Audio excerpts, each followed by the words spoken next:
We are recording the session. Please welcome. We're glad to have everybody join us and take time out of your days.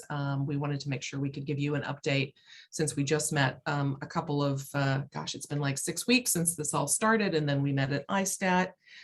Please remember to use the chat feature for Q&A and to mute yourself. Since our initial briefing at the start of the crisis, so much has gone on. It certainly remains in the mainstream media, and this is a crisis of unprecedented proportions in recent years. We want to thank everybody for supporting the work that we're doing in all the ways that you're supporting us financially, partnerships, sharing our stories, bringing people to the table who are also interested in this. I want to also just kind of remind everybody that Airlink is in the midst of responses to no fewer than 8 to 10 countries simultaneous to the size and scale of what's going on in Ukraine. We're responding with recovery operations and response operations to disasters and complex crises in Yemen, Uganda, Zimbabwe, the Philippines, Tonga, Dominican Republic, Guatemala, Venezuela, and across the United States, and of course, Ukraine and Eastern Europe. At this point, I'd like to welcome our CEO and President, Steve Smith, who you all know, who will give us an update on the situation.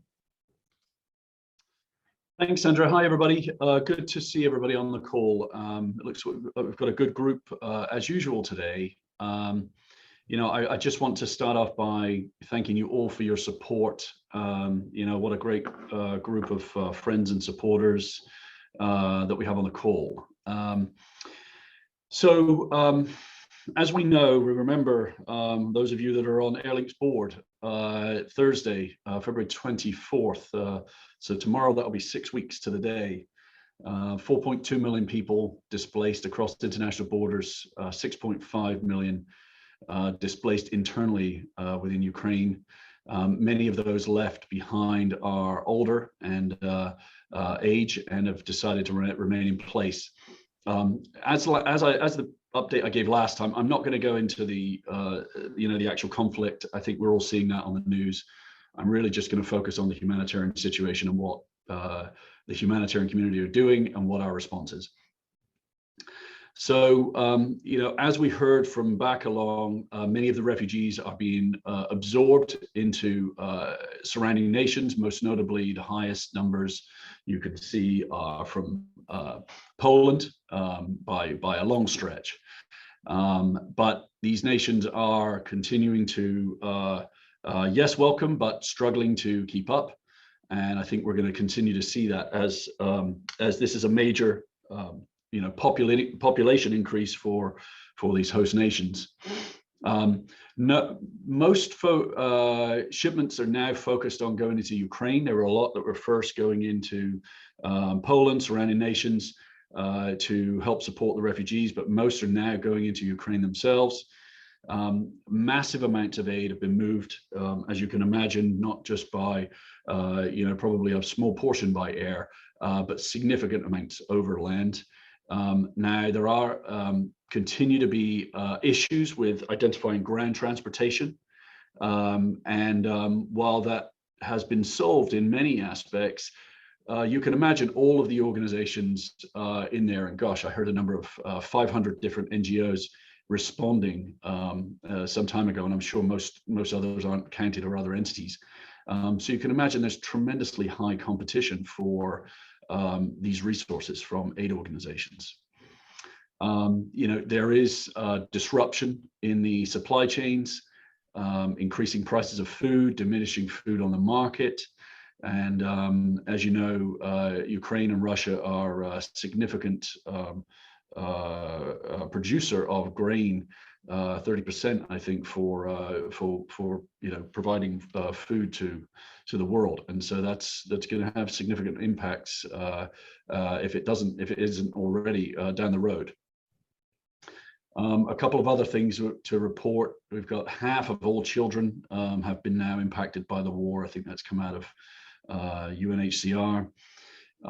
And let's not forget that our friend COVID-19 is still there and still around. We see very little mask wearing. They've obviously got bigger problems than wearing a mask at this point. But we can't forget about it. Even a couple of the folks that we flew in from some of our NGOs have been locked down in hotels and what you will, because they've contracted COVID, and so that's an ongoing issue there. In terms of the logistics itself and some of the ongoing challenges, coordination is always an issue in these responses, continues to be an issue, and it will continue to be an issue. We do our part to try to pull the NGOs together and make them, help them collaborate. But I think that that's a really difficult area. There is reports of the lack of availability of commercial logistics personnel, and so I think it's just a continuation of a tremendous amount of individuals needing help, a tremendous amount of help needed, and nobody was ready for this. Nobody was set up. Even 6 weeks into a day short of 6 weeks, the humanitarian system is still struggling to keep up.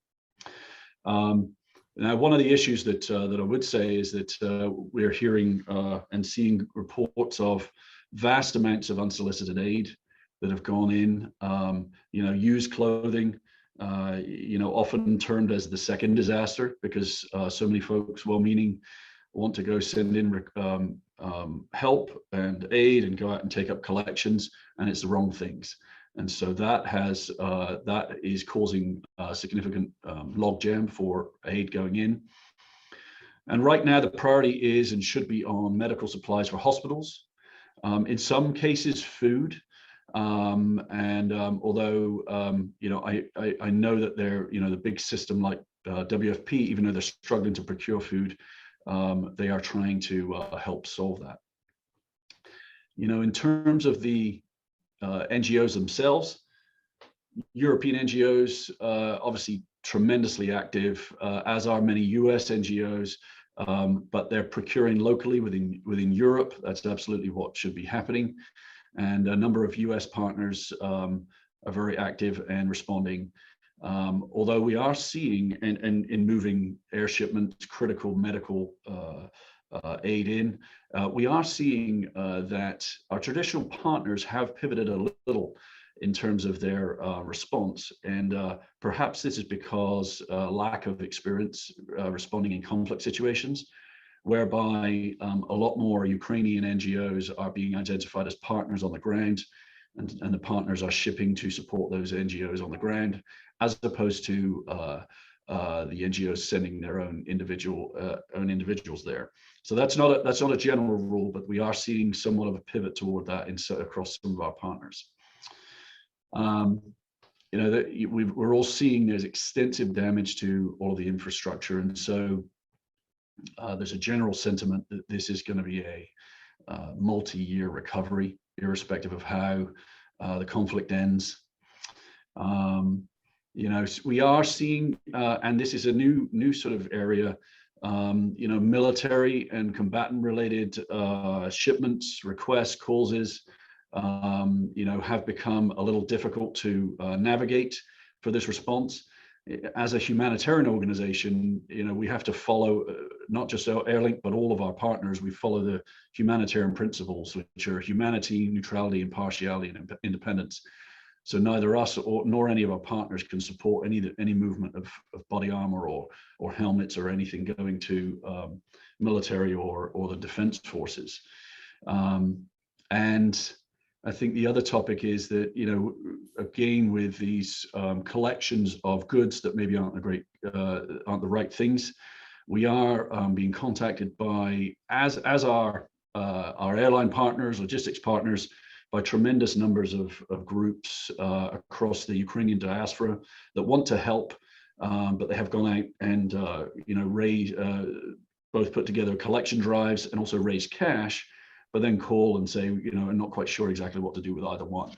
And so we are trying to help guide some of those to our partners and try to help them navigate that, because some of those things are good things and we want to help.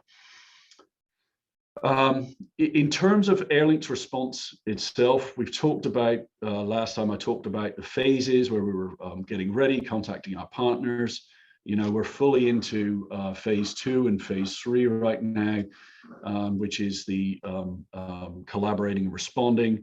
We'll be moving into phase 4. I'll come back to that in a second, around recovery. We've now supported 23 NGOs. We're working with many more than that, actually, but for shipments and relief. 23 different NGOs, over 200 relief workers. You can read the numbers here, 130 tons of cargo. And we've just recently launched our, what is it, Wednesday today? A couple of days ago, our 10th flight.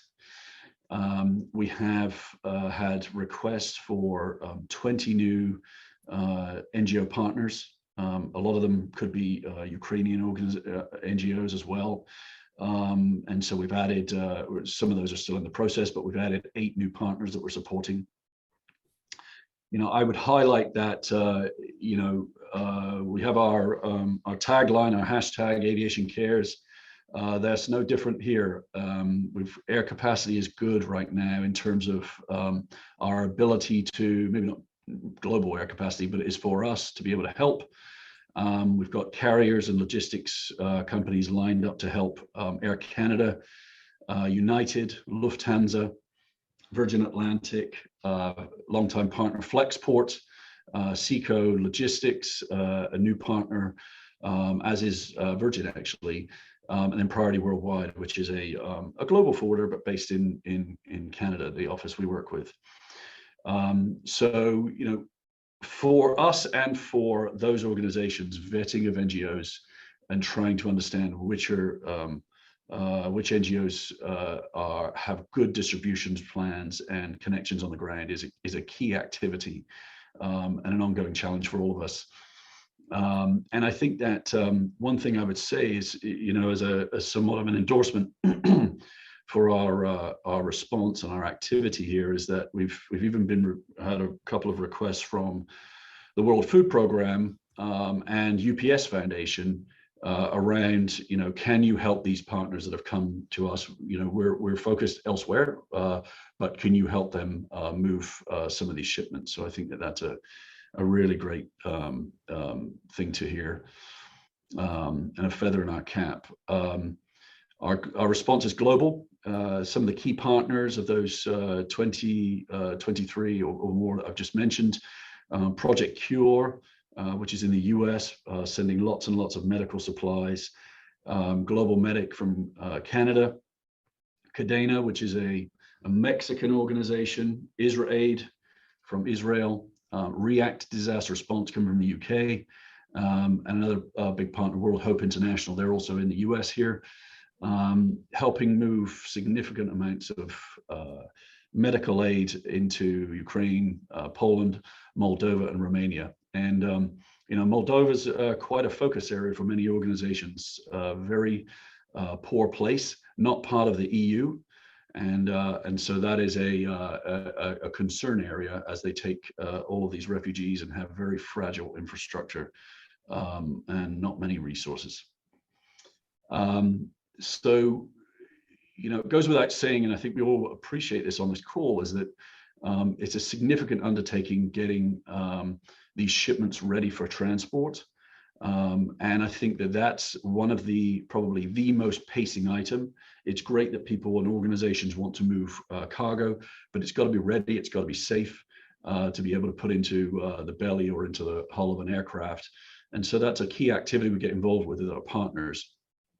And a lot of times, especially diaspora groups that have no real experience in moving aid, that's really the pass fail as to whether they can move anything or not.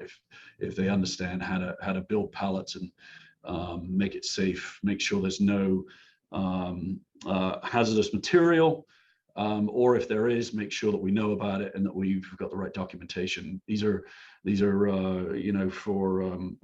the general public, I'm sure these are fairly dull topics, but for air cargo and making sure that everything's safe is really important. I think the other key activity I'd highlight is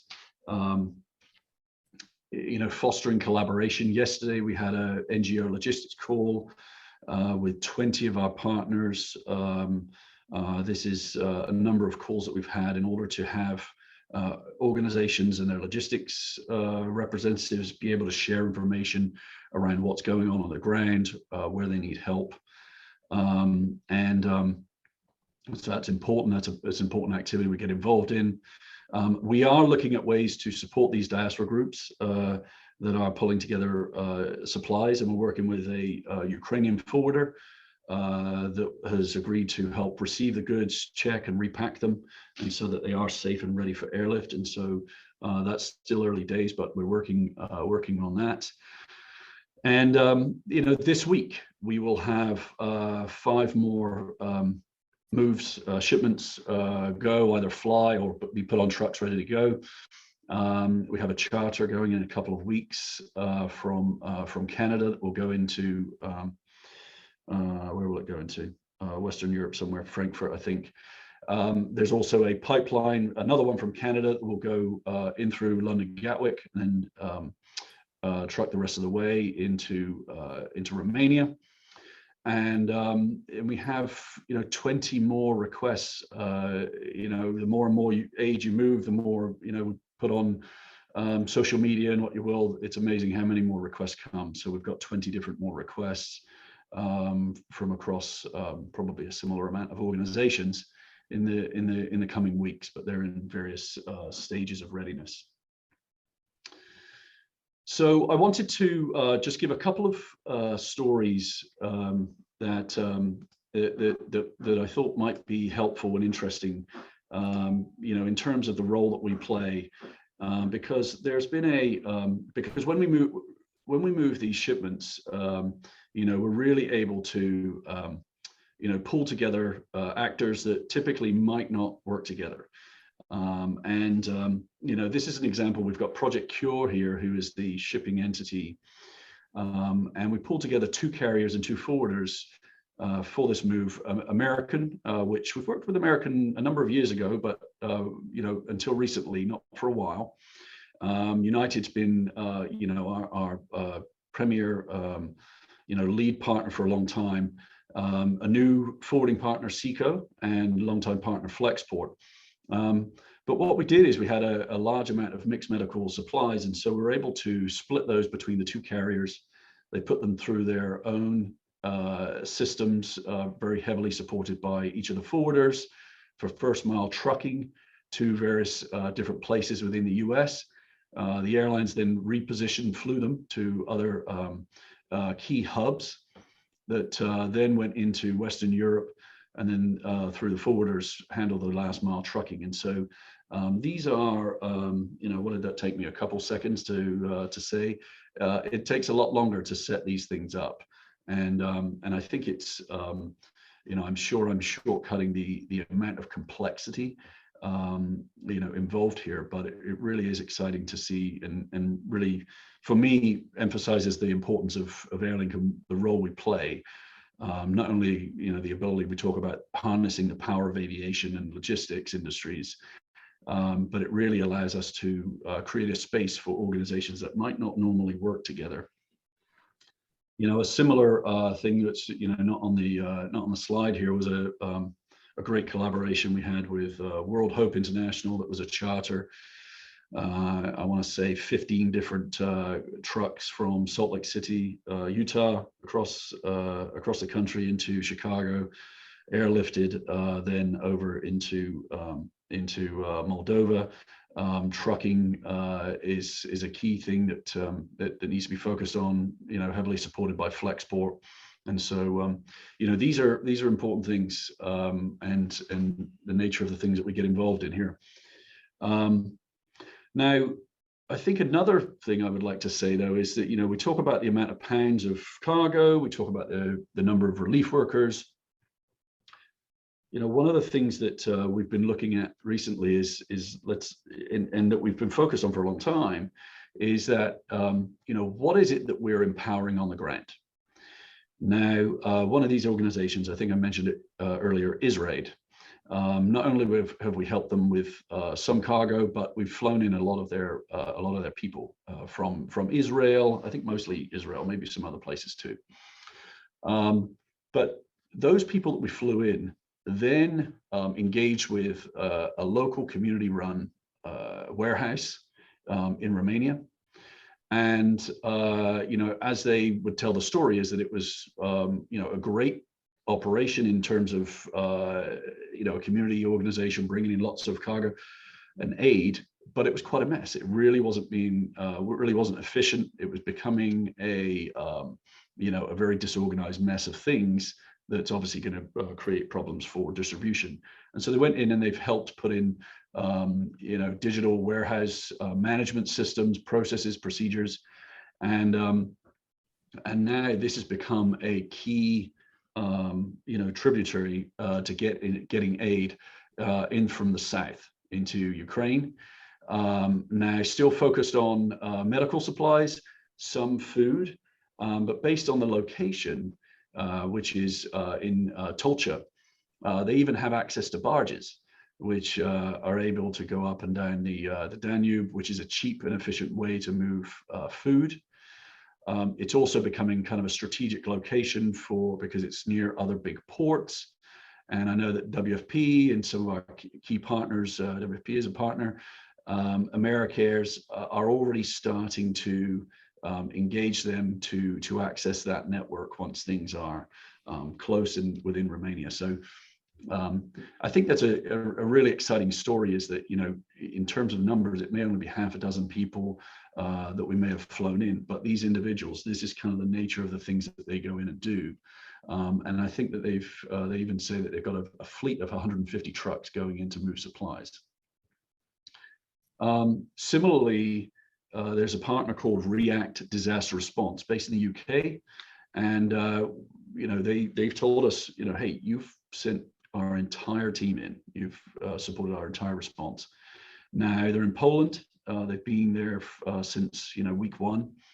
And, they've also gone to partner with Ukrainian organizations and have set up a distribution chain or a supply chain that's now regularly pushing out aid with trucks into 30 different locations within Ukraine. And very much focus a little bit differently, not so much medical aid, more on long life food and power generation, which you can imagine as being would be an issue. Fuel as well is a difficult area, and so they're helping with fuel distribution as well. So I think they may even made their comment that aid is getting out there so fast. We need more support in bringing the right type of supplies in. So we will absolutely lean in and help and support them. But I think it's nice stories to understand. It's not about just the people who are flying. It's not just about the cargo we're moving. It's about what they're able to go there and do, and perhaps wouldn't be able to do without us. Now, I appreciate I'm being brief here. We've only got 30 minutes, but I do want to talk about, so what happens next, or what's our plan now? We've talked about our first 3 phases. We've now entering this 4th phase. I guess we call it recovery, but of course, as the conflict goes on, that's anyone's guess as to where that will end up. But I think that what our focus here, like all of our partners, is that we continue to support over the coming months, perhaps even years, and we will operate a sustained air bridge to focus on really high value critical aid. Europe is and was a very high functioning, efficient supply chain that's obviously very stressed right now. And so we need to be able to support it to a realistic extent with airlift. But most of that support is going to come over the ground. But I think we can have a high impact by supporting medications, important medical relief. So our commitment is to stay there for the long term. And we will continue to support NGOs. They will need to, and they already are, needing to refresh their teams. Those teams aren't going to stay in there forever. And our focus will be to continue to develop our partners, not only within the Ukraine, surrounding states, but for the NGO population, but also getting closer to the carriers that are already supporting us, some new ones. European carriers that are already playing a big role, but can continue to help us here. So I think that that's the key focus. You know, we'll continue to raise funds and deepen those relationships so that we can continue supporting over long term. And so I think that's it for my update. Thanks, Sandra. Thanks, Steve. Well, I want to, as we thank all of you for joining us, we have a number of questions that have come in. Please remember to add any other questions. Andrew, next slide. Want to particularly give a shout out again to so many of the airline and logistics partners that Steve has mentioned, including those here, United and Air Canada, Alaska, Aeromexico, American, Lufthansa, Virgin Atlantic, LOT, Southwest, Tarun, and Wizz, and many others that are trying to find ways to help us as well. Next slide. And of course, to all of our industry supporters across the sector. And in particular, I want to give a thanks to those who came in early as lead funders, ISTAT and the ISTAT Foundation and the matching program that they have going on, the lead gift from Air Lease Corporation to kick off that campaign. And the first grant that we got from the GE Foundation, as well as the Amazon, who were early in reaching out to us and wanting to support the work. Thanks to everybody for all the matching campaigns, your individual donations, the foundation grants. And I also want to make mention of the fact that one of the things we're experiencing in this campaign, in this response, is the general public recognizing more and more the value and importance of what Airlink does as important to this response. And wanted to share that with you. Next slide. At this point, I'm sure you all are taking notes and thinking about things that you can do. It's the same messaging we always give, but just as a reminder, please share the key messages about the fact that this is a long-term response and encouraging people to donate cash, not goods. Secondarily, as you receive messaging from Airlink and as you think about the key messages you heard today, please share them on social media, read and share our Friday 5 and our emails, and encourage others to join you and give. And please feel free to reach out to me or Steve with your own support or looking to talk about a partnership in support of this response, as well as I mentioned earlier, the 8 to 10 others that are going on simultaneously around the world. Very simply, an easy sentence. What can you tell people about what Airlink does? Airlink exists to help remove the cost of air transportation as a barrier to NGOs responding to disasters and other humanitarian crises. With that, I want to open up for some Q&A. Steve, here's some questions that we've gotten along the way. Peter Davies asked, with regard to specific help for logistics, are we in touch directly with the Ukrainian government? Yeah, thanks, Sandra. Thanks, Peter. No, not too directly with the Ukrainian government. That's not typically a connection point we have. Mostly our connection is through the humanitarian community, which is NGOs and the UN World Food Programme Logistics Cluster. So that's the answer to that one. I can take these. I know we're almost up on time here. Sure, go ahead, Steve.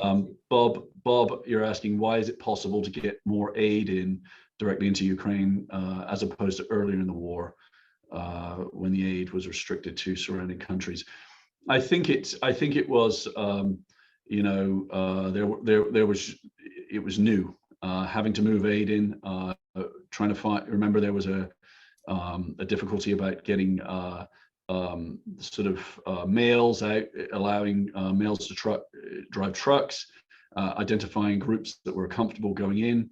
And so I think that now 6 weeks in has been, I wouldn't use the word solved, but has become more sort of normalized, and there are trucking groups going in and out and contracts in place for most organizations to be able to solve that. And so I think that and I think that a lot of individuals, that mass exodus that we saw of individuals early on has somewhat slowed down.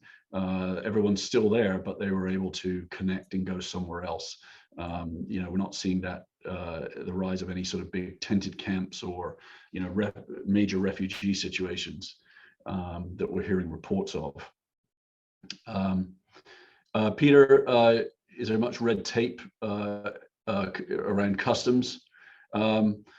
No, I think that there are waivers for getting most of the aid in, and that's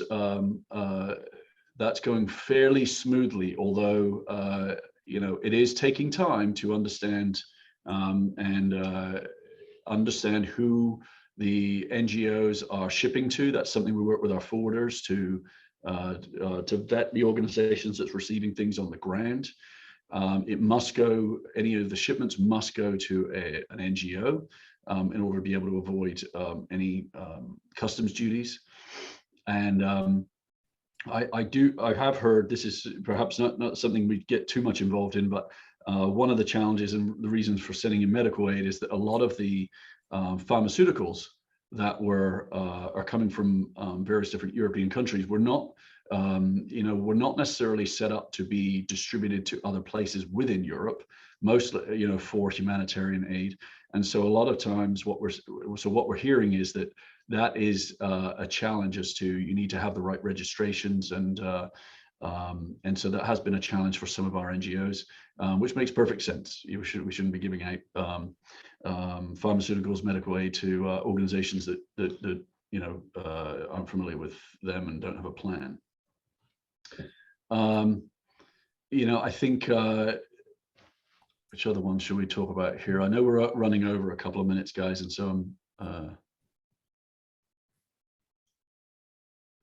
we're engaged with a lot of carriers, Peter. We have had some dialogue with DHL and BA early on, but there's, in terms of airlift, there's not massive amounts of airlift requirement coming from the UK, as you can imagine, for movement of items.